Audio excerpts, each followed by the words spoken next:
Hey everyone, and welcome back to a new video on the channel. This one is a bit of a different one.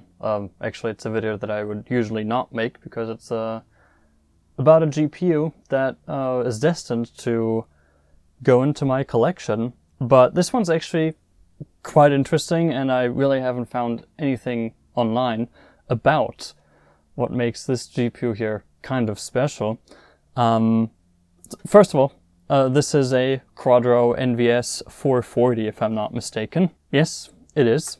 Obviously, it's a dual GPU, so that is primarily why I picked one of these up to add to my collection. Another reason why I got one of these is because, well, it's a passively cooled single-slot dual GPU. I really didn't know that the GPUs themselves would actually end up looking like this. If you've ever taken a PlayStation 3 apart, you might recognize these, or at least the way that the GPUs and the memory are packaged here. However, that's actually really not the reason why I'm making this video. What actually makes this thing quite interesting are the GPUs in of themselves, right? So if you take a closer look at it, you can see that there's some stacking going on here. So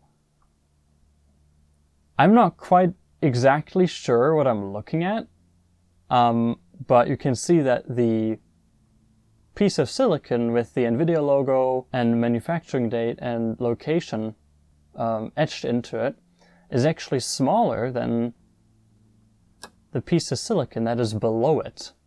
And there's also some underfill here, so really not quite sure what exactly it is that I'm looking at here. I have doubts about this part right here. I'll show you.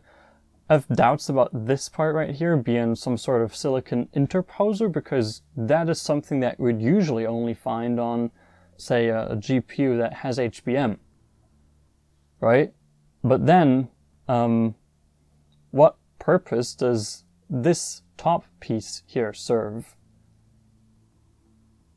Unless it is to level the GPU with the surrounding memory banks. So basically something that AMD is doing with their X3D chips, where they are putting just basically blank silicon on top of the cores so that they are at the same height as the stacked L3 cache. But then, if it really is just, in a way, a silicon shim to bring the GPU up to the same height as the memory packages surrounding it, why isn't it the same size as the silicon below it?